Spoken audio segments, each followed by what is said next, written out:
नमस्ते छात्रों। आज मैं आप लोग को हिंदी सेमेस्टर 1 में पाठ अंदर की पवित्रता कहानी के लेखक डॉक्टर हजारी प्रसाद द्विवेदी जी का जीवन परिचय बताना चाहती हूँ। तो अंदर की पवित्रता कहानी के लेखक हजारी प्रसाद द्विवेदी जी का जन्म सन 1907 में हुआ था। 1907 में हजारी प्रसाद द्विवेदी जी का जन्म हुआ था और उनका जन्म स्थान उत्तर प्रदेश के बलिया ज़िले में हुआ था और छपरा नामक गांव में हुआ था। दुबे छपरा गांव में उनका जन्म हुआ था। और इनके पिता का नाम डॉक्टर हजारी प्रसाद द्विवेदी जी के पिता का नाम था पंडित अनमोल दुबे और उनकी माता का नाम ज्योति कली देवी था। इनकी आरंभिक शिक्षा घर पर हुई थी। उसके बाद उन्होंने काशी हिंदू विश्वविद्यालय से अपनी पढ़ाई पूरी करी और वहीं पर उन्होंने ज्योतिषाचार्य की भी उपाधि प्राप्त की। डीलिट की उपाधि 1949 में डीलिट डॉक्टर ऑफ लिटरेचर उन्होंने संपूर्ण किया और उसके बाद सन 1957 में पद्म भूषण की उपाधि दी गई डॉक्टर हजारी प्रसाद द्विवेदी जी को। और अनारोग्य के कारण, अस्वस्थता के कारण सन 1979 में हजारी प्रसाद द्विवेदी जी की मृत्यु हो गई थी। तो यह है हजारी प्रसाद द्विवेदी जी का जीवन परिचय। और उनके साहित्यिक परिचय के बारे में देखा जाए तो वे एक अच्छे निबंधकार थे, आलोचक थे, इतिहासकार थे, उपन्यासकार भी थे। सभी कलाओं में निष्णात थे।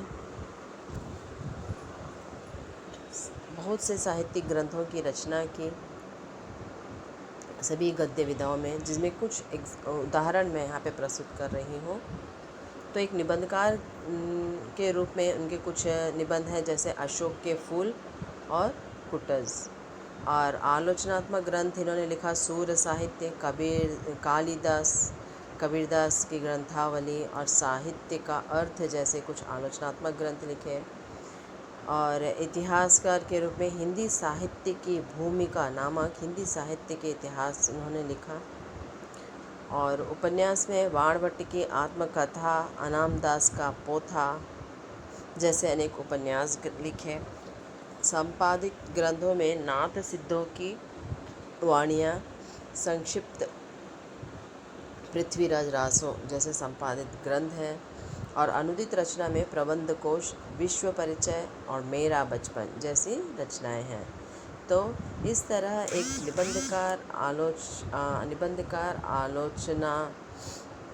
आलोचक के रूप में, इतिहासकार के रूप में और उपन्यासकार के रूप में हिंदी साहित्य के इतिहास में हजारी प्रसाद द्विवेदी जी का बहुत ही महत्वपूर्ण स्थान है। और यह है हजारी प्रसाद द्विवेदी जी का जीवन परिचय और साहित्यिक परिचय। धन्यवाद।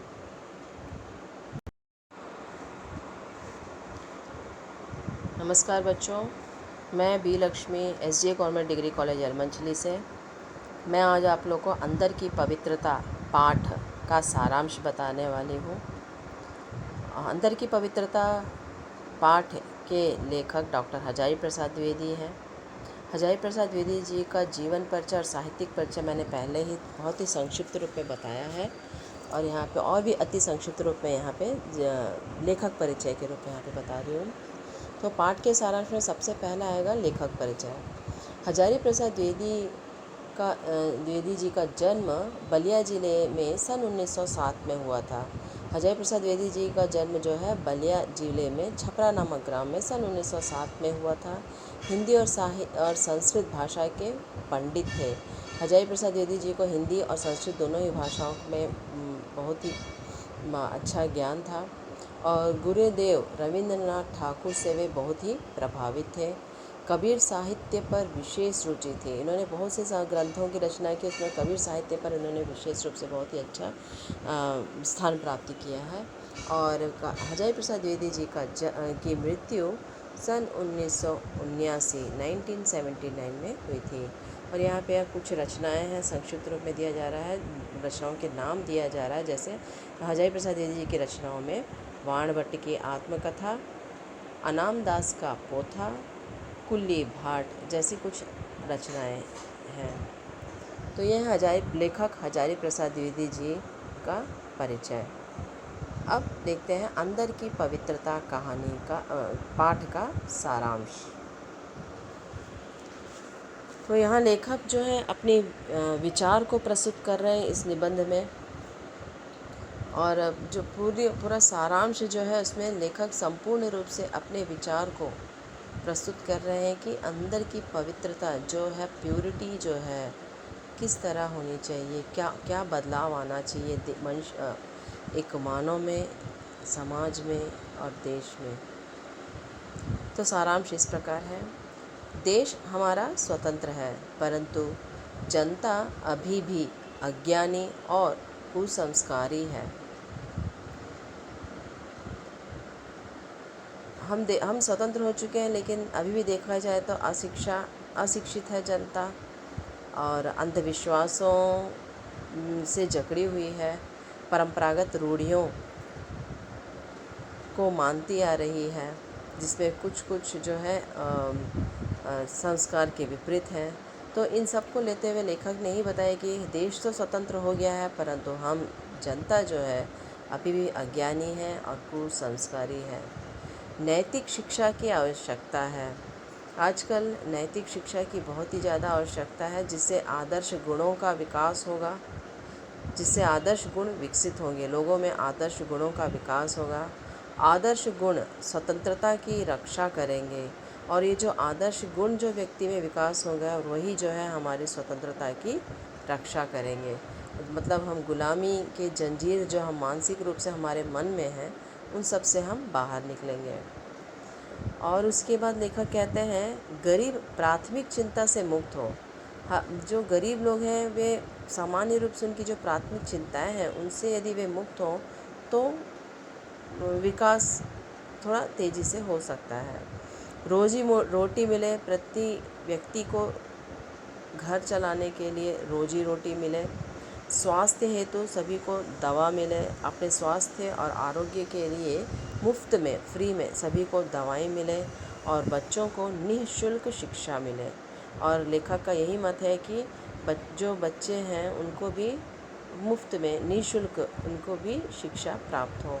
और ये सब प्राथमिक आवश्यकताएं यदि दूर होंगी तो अन्य आवश्यकताओं, अन्य अभिवृद्धि की ओर लोगों का ध्यान जाएगा।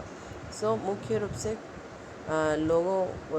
सरकार को और जनता को चाहिए कि प्राथमिक आवश्यकताओं से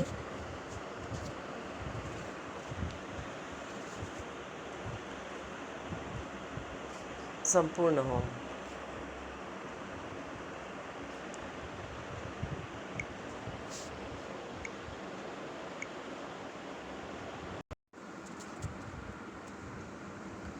आदर्श गुण स्वतंत्रता की रक्षा करेंगे। व्यक्ति में जब आदर्श गुणों का विकास होगा तो वह स्वयं की स्वतंत्रता और अच्छे गुणों के कारण देश की भी रक्षा करेगा। गरीब प्राथमिक चिंता से मुक्त हो। यहाँ लेखक बताना चाहते हैं कि गरीब जो है अपनी प्राथमिक चिंताएं जो उनकी होती, रोजी रोटी, कपड़ा, मकान कहा जाता है, उन सभी चिंताओं से मुक्त हो। रोजी रोटी मिले, हर व्यक्ति को काम मिले और खाने को मिले। स्वास्थ्य हेतु दवा मिले और उनके स्वास्थ्य के लिए उन्हें मुफ्त में दवाएं मिले, और बच्चों को निःशुल्क शिक्षा भी मिले, और उनके जो बच्चे हैं उनको फ्री में, मुफ्त में निःशुल्क शिक्षा भी प्राप्त हो। जब इन प्राथमिक आवश्यकताओं से यदि हर व्यक्ति मुक्त रहेगा तो वह अन्य अभिवृद्धि के बारे में सोच सकेगा। और उसके बाद नेक्स्ट पैरा में देखते हैं इन सब के लिए धन की आवश्यकता है। यहाँ लेखक कहते हैं कि हर प्राथमिक आवश्यकताओं को दूर करने के लिए सर्वप्रथम धन की आवश्यकता है, और देश में धन की कमी है। और बकाहा, जैसे हम जानते हैं भारत एक गरीब देश है और यहाँ पे धन की कमी है। तो इस धन के को बढ़ाने के लिए, धन संपादन को बढ़ाने के लिए यहाँ पे लेखक कहते हैं कि भारत जो है कृषि प्रधान देश है। यहाँ पे कृषि उत्पादन को अधिक महत्व दिया जाता है। तो यहाँ पे भी धन संपादन के लिए खेतों में पैदावार को बढ़ाने की अपनी मान्यता को प्रकट कर रहे हैं। लेखक कहते हैं कि यहाँ पे धन संपादन के लिए खेतों में पैदावार को, फसल के उत्पादन को बढ़ाएं, लोगों को अन्न भी मिलेगा और धन भी मिलेगा। इससे लोगों को अन्न भी मिलेगा और धन भी मिलेगा। और खानों में खनिज पदार्थ निकाला जाए।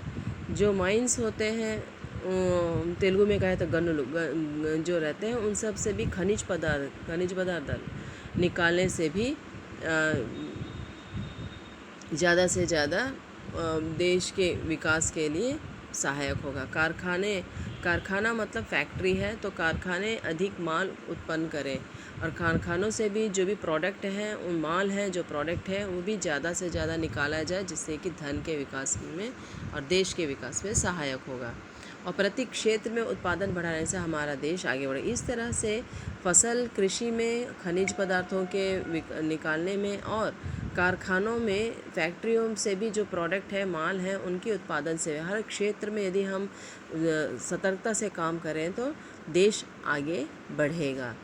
और उसके बाद इस पैरा में लेखक ने सब पूरी तरह से ही बताया कि देश का विकास किस तरह से, धन की कमी को हम कैसे पूर्ण कर सकते हैं और क्या करना चाहिए।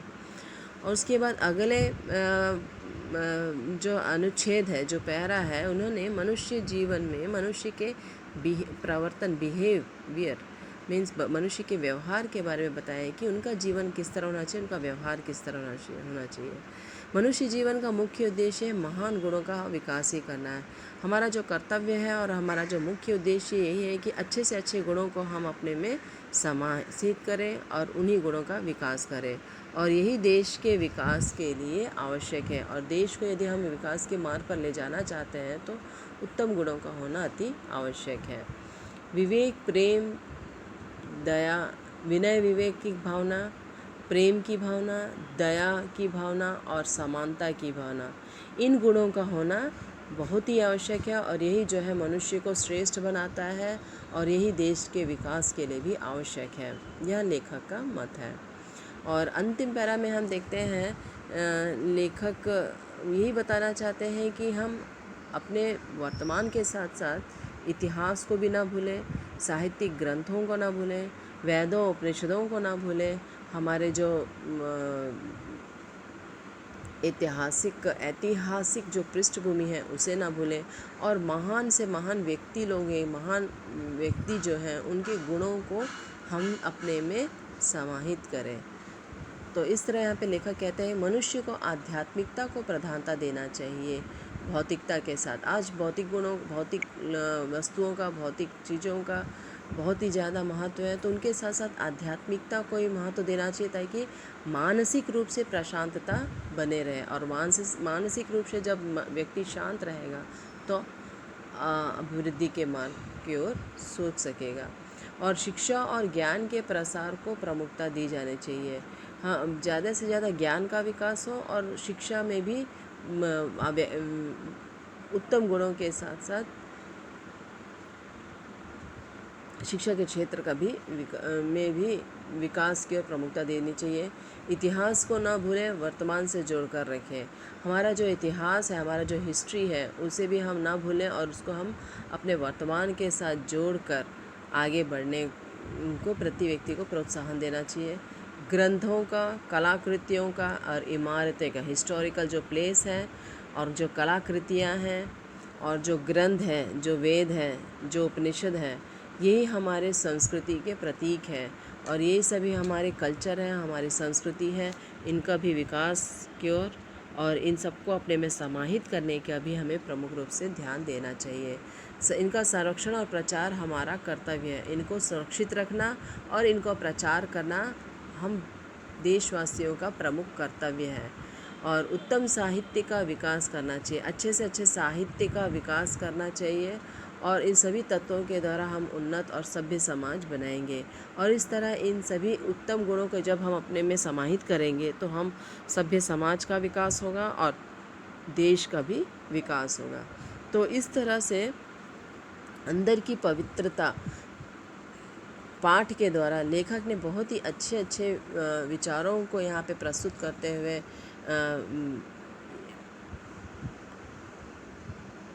देश के विकास के लिए प्रमुख तत्वों के बारे में बताया है। और इस अंदर की पवित्रता पाठ में तीसरा अनुच्छेद, तीसरा मुख्य विषय यह रहेगा विशेष। और इस विशेष में लेखक क्या बताना चाहते हैं, पाठ का उद्देश्य क्या है, किन उदाहरणों को प्रस्तुत किया है, किस तरह की भाषाओं का प्रयोग किया है, इन सभी को यहाँ पे हम विशेष में समाहित करेंगे, प्रस्तुत करेंगे। जैसे यह जो निबंध है एक विचारात्मक निबंध है। अति भौतिकता से सावधान रहने के लिए कहा है लेखक ने। और प्राचीन भारतीय पद्धति को भी यहाँ लेखक ने इस पाठ के द्वारा बहुत ज़्यादा महत्व दिया है। सभ्यता और संस्कृति के समन्वय के और के विषय में भी उन्होंने बताया किस तरह हमें सभ्यता और संस्कृति को मिलाकर अपने में समन्वित करके चलना है, इस विषय पर जोर दिया है। गांधीवादी सिद्धांतों की प्रशंसा की है लेखक ने। अहिंसा की वादी है गांधी, तो उस चीज़ की और उस सिद्धांतों की भी उन्होंने बहुत ही प्रशंसा की है इस पाठ के द्वारा।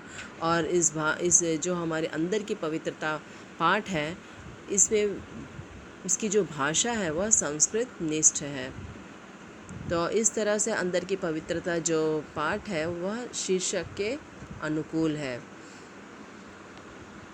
तो यह है छात्रों अंदर की पवित्रता पाठ का सारांश, जिसको 3 साइड हेडिंग से में विभाजित किया गया है। पाठ के सारांश में सबसे पहला है लेखक परिचय, सेकंड साइड हेडिंग रहेगा सारांश और तीसरा साइड हेडिंग रहेगा विशेष। धन्यवाद।